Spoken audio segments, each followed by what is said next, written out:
All right, it is November 27th, 2024. Let's do the weekly lessons. Lesson 511. If you are above average, you'll never struggle more than the average. Your worst case scenario is your baseline. So even if World War III happens and money and business becomes worthless, you'll still be doing better than the average population. So, like for example, we're going through some troubling times. We don't know if there's going to be a financial crash, a bubble burst, um, a recession. But if you're above average, just know that you're going to be doing better than the average person, that you don't have to worry. Like if we get into a recession, everyone's going to be struggling. But hopefully, if you're doing above average, you're going to be struggling less than the average person. Lesson 512. I show up sick for the person that shows up sick for his or her friends. Now, just like how his or her friends may flake on them, my friend might flake on me. But this is actually an honor that my friend who shows up for others can be like his flaking friends around me because they see themselves in me. They see me as a strong person. It's often frustrating that people in my life quite flaky. And what's more frustrating is that they often sell themselves as a person that shows up no matter what, rain, hail, sun, or shine. And that's what they do for their friends. For me, they end up becoming their friends. But it's actually an honor. It shows that, there's tiers to this, levels to it. Like if my friend feels like they can let their guard down. There's not a need for them to be a leader. There's not a need for them to be strong, to be to hold that stern sort of image. That's a compliment for to me. It's actually an honor. So I should not take it lightly and I should not be annoyed at it. Like I should see it as an honor. Lesson 513. When collecting data, ask the everyday educated person. And at the same time, ask a successful person with lots of life experience and has a strong track record of success. You'll find that you'll get contradicting insights. The educated person working in 9 to 5 corporate life might say, hey, the next 5 years, I think we're going to have a downturn in the market. Whereas a successful person might say, successful business owner that's worth 9 figures, they say, hey, the next 5 years looks bright.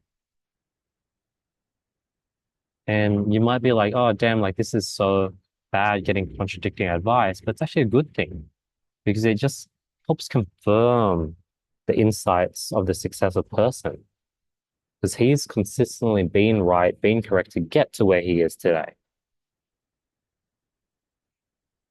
If they both gave the same answer, then you'd be like, two people at different points in life with two different track records are saying the same thing.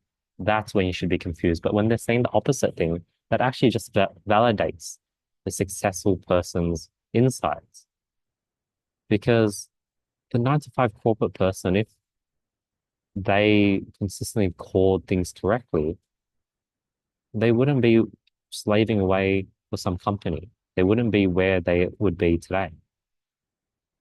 So it's actually a good thing we're getting contradicting, confusing insights.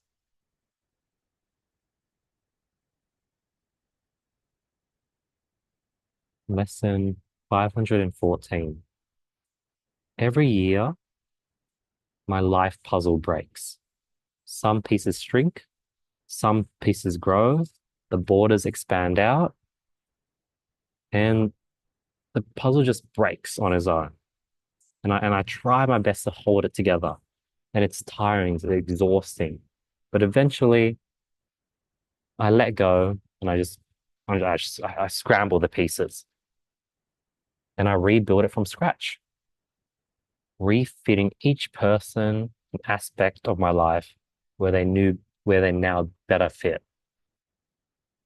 Figure out where they've been resized to, put them in the right places, and basically just rebuild that picture. Have spaces for new people to come in, remove some pieces, expand the picture so that more pieces can fit in. And this happens consistently every year. It's a sign that I'm growing. Because as I grow, the picture grows, and maybe a piece stays the same size. But since I've grown, a gap starts forming around that piece. That piece no longer fits. It's sort of like it has this air, this gap around it. So I'm having to break things and repiece them where they nicely fit snugly, um, and let go. And this is stage where exponential growth occurs.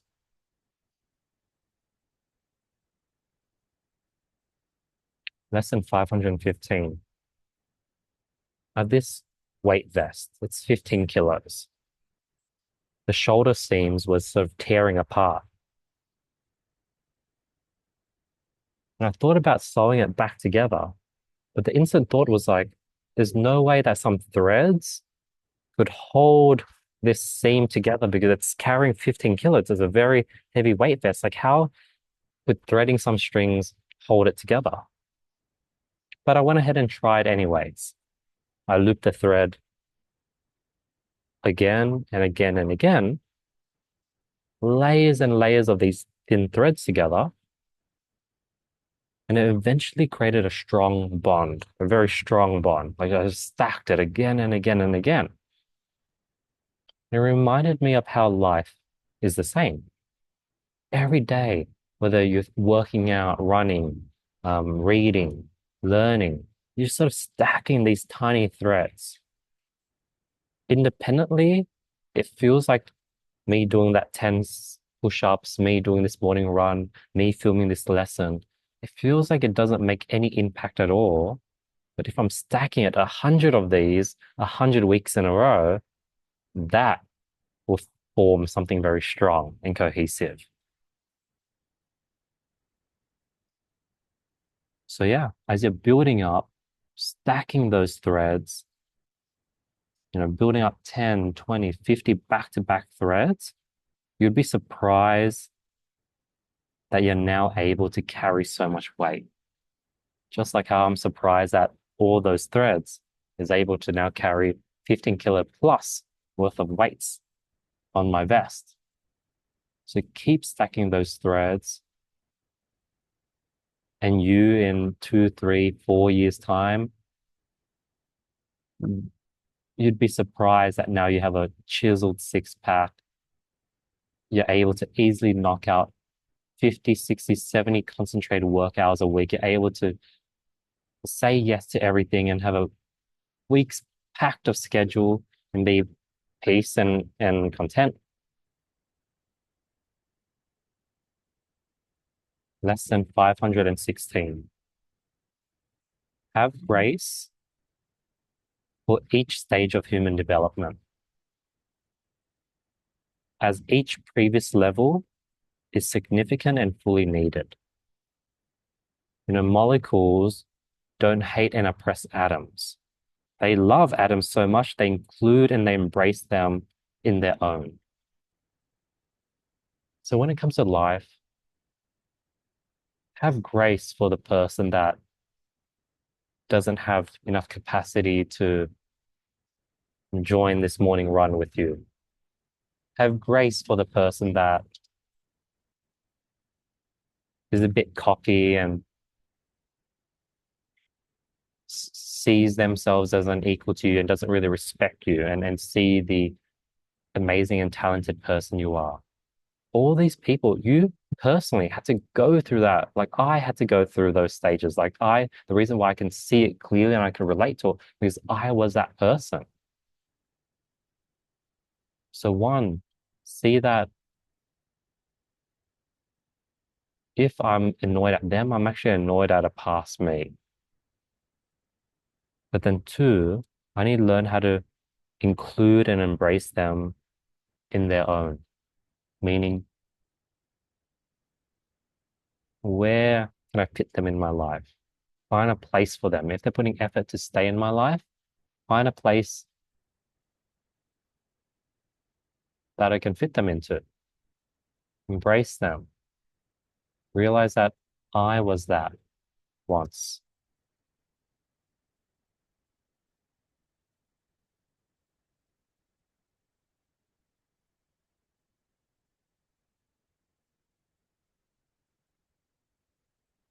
Okay, I'm missing a lesson. Lesson 517.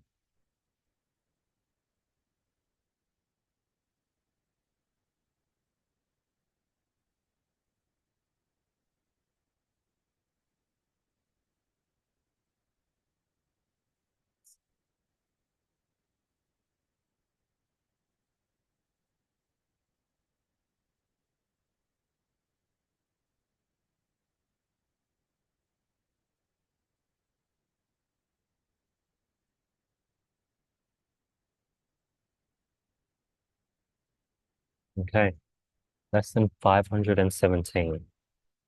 Problems, difficulties, pain will always come. There's no solution to stop this. You can't stop this root cause. It's just a part of life, especially if you're growing. So the only path to 100% peace is learning to love, embrace, and feel the problems, difficulties, and pain. So right now I'm surviving off 5 hours of sleep. I'm tired. But all I can do is just feel it, accept it, take it as a challenge, and take a nap when needed, take the day a bit more slower, but just sort of like gracefully accept it versus being annoyed at it. I'm a bit frustrated that my friend wasn't able to pull through this morning. That's okay. It allowed me to talk and get to know people. Like it forced me to say hi to other people in the run club, and coincidentally, another friend pulled through. And that wouldn't have like things like today was a beautiful morning, and it couldn't have happened if my friend showed up. So also reframing things and seeing why life has made it so. So reframing all the problems and difficulties with gratitude. So that's another strategy. And so just like letting it flow through you and accepting it and chipping away at it. Because I have so many things on my plate. All you can do is chip away at it, right? And if you need an extension because things are late, ask. And you'd be surprised that there's a good chance you would get that extension that you asked for. Lesson 518. If there's a reason and purpose for everything, there's a reason and purpose for suffering. If the suffering in these third world countries didn't exist, there would be nothing motivating me to be a better person, to make money, to be grateful. Like that has to exist for me to have this fire under me, to not take what I have for granted. And if suffering and pain didn't exist, everyone would just turn into pleasure seeking beings. So there's a reason for pain, there's a reason for suffering, there's a purpose for it. Everything has a purpose. Find why it exists. Like, for example, let's say this morning I was running and I was tired and sore. Well, that motivates me to put in more kilometers, put in more time,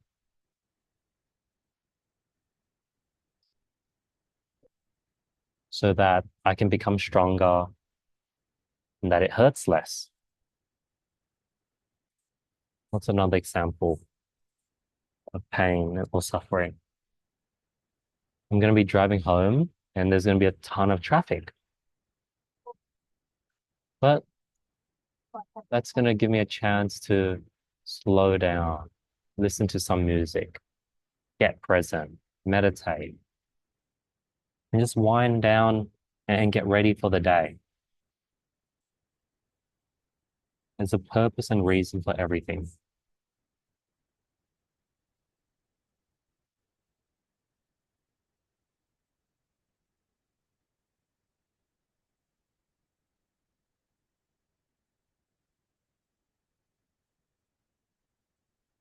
Lesson 519. I have faith that everything happens so for me to reach my dream outcome. Lesson 519. I have faith that everything happens so for me to reach my dream outcome. So I just trust that I'm unavailable for the things I should not be going to, and I'm available for the things I should be going to. And that life and that God in life will make it clear otherwise. Listen to my gut feeling. If someone invited me to something and I'm free, say yes. Because if God didn't want me to go to that thing, He would have made me busy. Trust in life. So I'm going to continue saying yes to every single thing that I'm available for. I'm going to keep showing up. I'm going to keep maximum. Like, for example, there's this sort of like fashion, very like fashion trendy, um,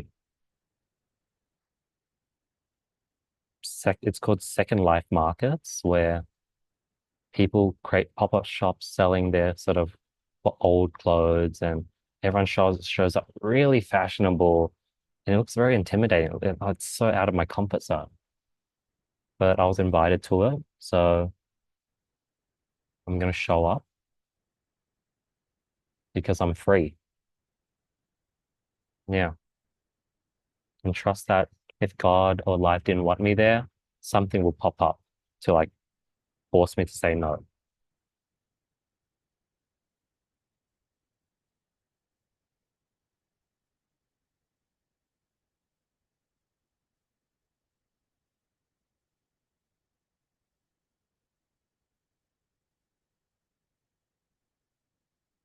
Lesson 520.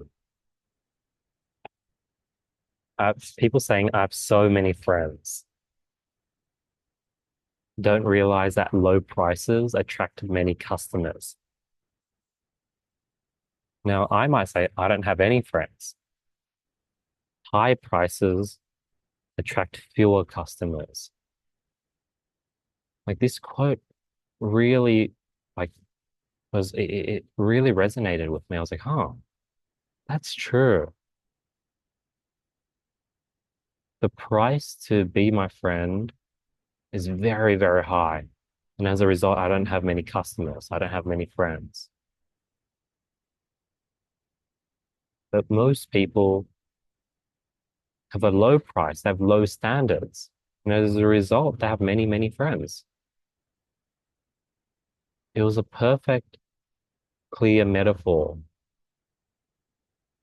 and reframe of why it's actually a good thing that, I don't have many friends and why that was so.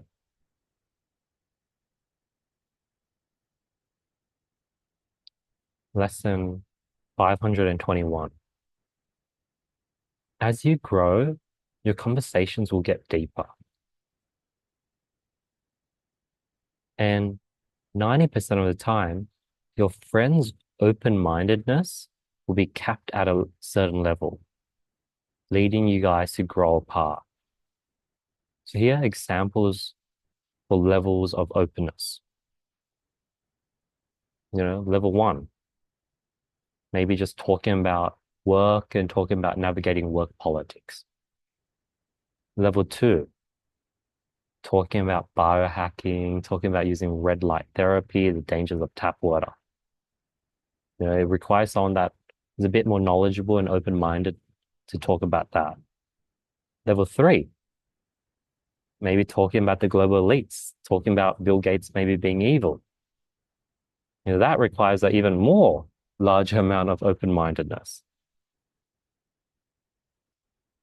And then level four, talking about enlightenment, talking about how everything around us is love and God.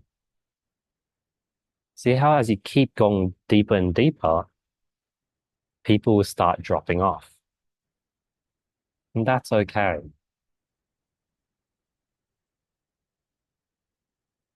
That's okay.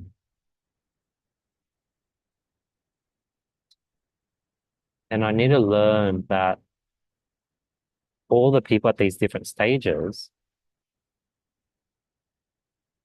at these different levels of openness, it's actually a good thing to be able to talk to people about all these different stages because versus wanting to just every time I go deeper and deeper, rather than just wanting to sit there forever, I need to realize that I need to take at each of these stages, there's so many important, valuable things, and I should take it all and not expect everything to be like a level four conversation. Like I should look forward to engage with level one conversations, level two, level three, and level four, and integrate them all into my life. Obviously, I'd like to maybe spend more time talking about level four, but there's a place for level three, two, and one. And I need to find that place and integrate it into my life and really take an integral approach to my conversations.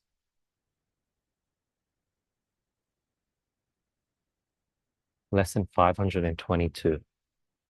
See it as an honor to not be your mentor's handler. He respects you enough for you to not be running around helping him with errands. Like, I have mentors that are 100 times more successful than me, and I wish I had more time with them. I wish I could help them more. And then sometimes I would get jealous seeing that, they have this group chat with, their boys. You know, my mentor has another friend that runs around and helps him buy all the crypto and put the crypto into his ledger and does all these things for him. And they probably talk quite often because of that. But I actually need to see that the reason why he hasn't asked me to do those things for him is because he respects me. He respects me, he respects my time, and he doesn't want me to be, like for example, if he needed someone to say give him delivered lunch deliver him lunch every day. It's out of respect that I'm not top of mind. It's out of respect that he's not going to ask me. He sees me not as an equal, but like he sees me as an equal. And that's the positive reframe I should be looking at that from versus how come I'm not top of mind? How come he's not asking me for help? How come he doesn't want me to be the one that does that for him? I actually see it as an honor that he doesn't want you to be the person to do that for him.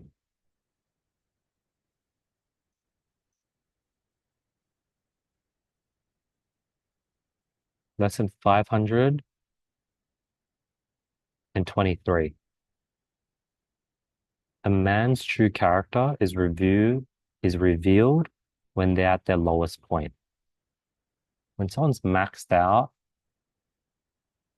their capacity for kindness, their ability to show up, their ability to adapt is is at its lowest point. And that's their baseline. That's where you should peg them at and know that that is what you can expect and more. There's no benefit for me to, you know, for example, I have a friend, he would used to send a photo every morning just saying good morning. And that was when he had capacity to do so. Now he probably does that maybe once every week or every week and a half. There's no benefit for me to expect a good morning, a message every day, but it's more healthy to set the baseline to that once every 10-day mark. I know that that's something I can expect. That's something I can reciprocate as well. And when I reset the bar to that, there's no room for disappointment. I guess I could be disappointed if I don't get a message in 10 days and I get a message once a month and I just reset the bar to there. And anything extra is a bonus. And by doing so, when we do go through, say, a weekend where we're seeing each other on a Saturday and Sunday, that's just a fun bonus. But I'll always remember and I'll always set the baseline of like, okay, we'll probably only catch up like once a month. Anything more is a bonus. And I think that's a healthy mindset because when you peg people for their average, most of the time, 50% of the time, they're not going to hit the average. They're going to be below the average. 50% of the time, they're going to be above the average. So if you peg people at the average, you're going to be disappointed half of the time. Whereas if you set the bar to their lowest point, you're always going to be pleasantly surprised. So set people at their lowest point because that's where their true character is revealed. Lesson 524. Once you've built discipline, the next stage is peace. So for example, the discipline stage, well, there's like stage 1 where you're not disciplined. There's level 2 where you are disciplined. You might be like, man, today's trail run sucks because there's so much potholes than there are usually. The rain last night caused and created a bunch of slippery sections. It's cold as hell, but I'm going to push through no matter what because I'm disciplined. Versus level 3. Oh, damn, man, today is, much tougher than usual. I'm glad because it spices things up and makes this run more fun.